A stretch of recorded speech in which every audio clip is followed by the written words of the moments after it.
Okay, thank you guys. We're going to start checking results now. A few pointers I would like to give you. Several of you didn't make good use of your time. Remember that you have a specific time for each of your speeches, and you need to make good use of them.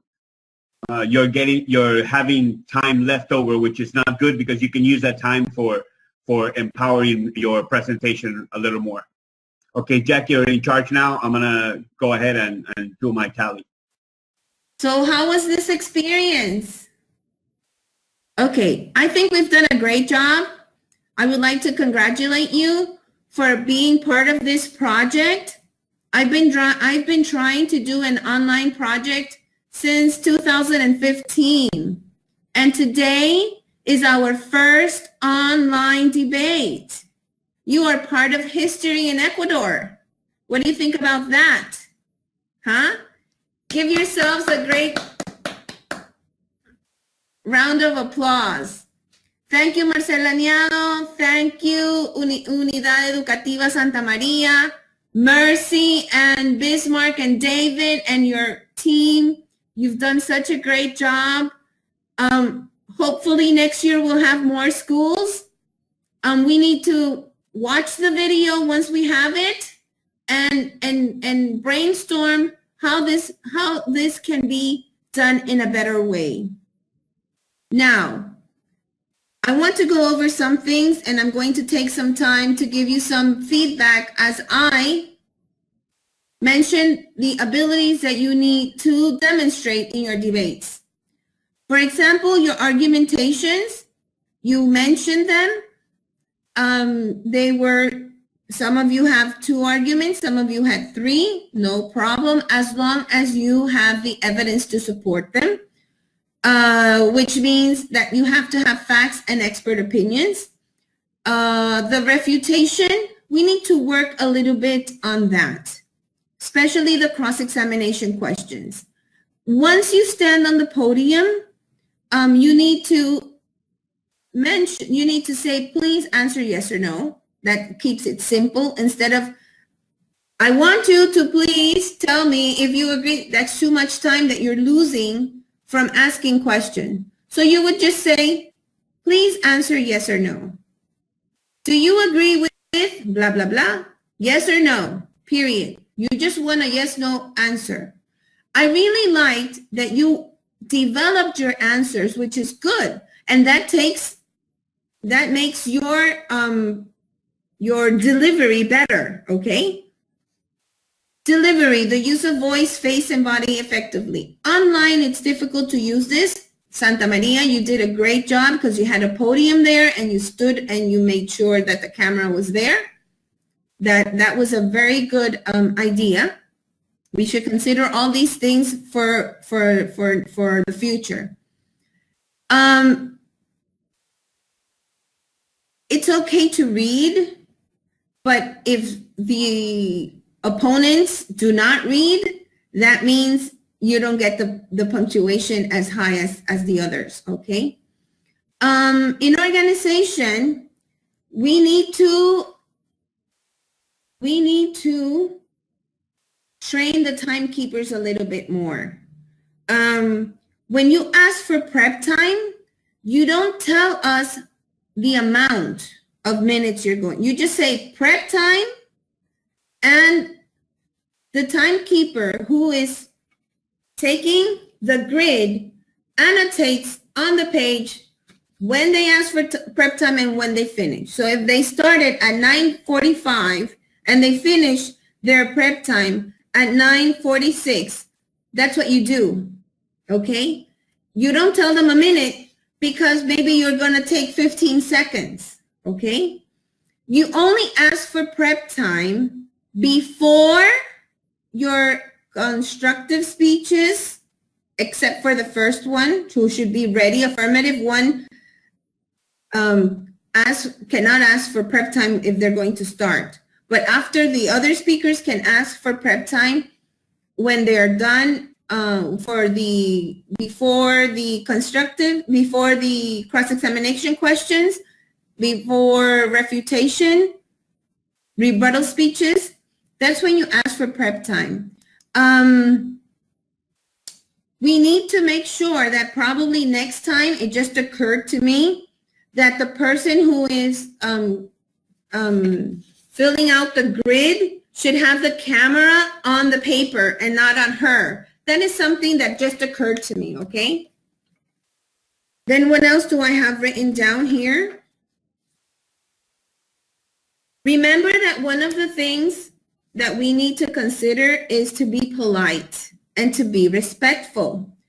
Body language sometimes speaks more than words, and like rolling your eyes or launching yourself back and having an attitude like, okay, a defined attitude, that is not going to help. Once you see the video, you will see what I'm talking about. Another thing is that the judges are always in charge.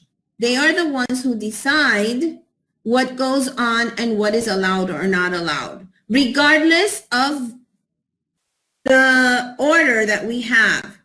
Considering that this is the first online debate, we have to be a little bit flexible. And I guess some of you understood that, which I really appreciate because we've never done this before. Unfortunately, my dad passed away last week and we were not able to rehearse this, okay? So, I'm so happy you are part of this project. You are going to make history. And once the video is out, we will send out your certificates for participating on this first online preliminary debate. Okay, make sure your coaches give you this information for the face-to-face debate. The whole school will train and provide 2 assignated timekeepers here after TK for every 2 teams competing. They will be responsible for giving time cues to each speaker.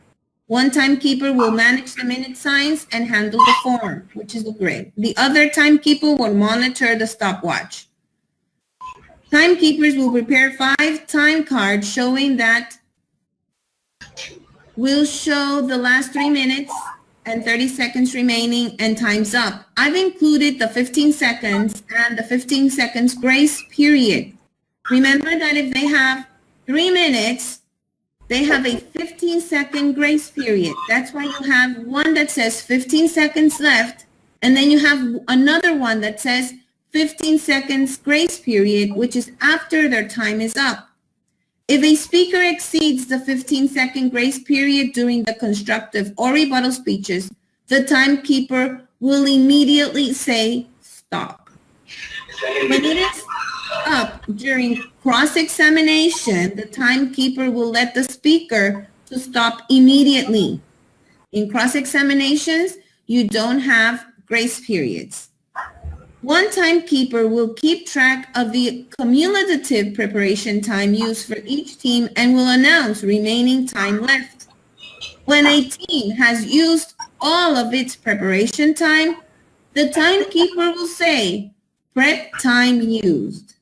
At this time, the next speaker must immediately rise and move to the podium to speak, and the timekeeper will begin monitoring speaking time. Thank you very much. Everybody who is participating in the debate, speakers, timekeepers, judges, coaches, observers, you need to make sure you have the outline of the debate where you know what's going to happen and the timing. Now, for the practice debate, we had 3 minutes for the constructive speeches, 1 minute for cross-examination, and 2 minutes for rebuttal speeches. For the next debate here in Guayaquil at Universidad Espíritu Santo for the quarterfinals or the preliminary here in Guayaquil, we're going to follow this timing. So you need to polish your constructive speeches, your cross-examination questions, and your rebuttal speeches for next week. You can add arguments now, you can polish it, and make sure you use this timing. This is the timing we're going to use. Your speaker times, we're going to follow the quarterfinals. So you need to add time to this, okay? Is that clear to everybody? Yes. Yes? Yes. Very good. Just a refreshing your ideas and for this to sink in, there are 3 moments in the debate: the constructive speeches, the cross-examination questions, and the rebuttal speeches. This is the layout. I forgot to send you the format, but I will be sending a picture to your coaches because this is not what the rooms will look like at Universidad Espíritu Santo. They have another format. They have like an auditorium format, okay? So you need to be prepared for that. Remember that affirmative 1 speaks, negative 2 cross-examines. Then negative 1 speaks, affirmative 2 cross-examines. Affirmative 2 speaks, negative 1 cross-examines. Negative 2 speaks, affirmative 1 cross-examines. And then comes the rebuttal speeches. Rebuttal, negative 1 starts, affirmative 1, negative 2, affirmative 2. And your debate is over.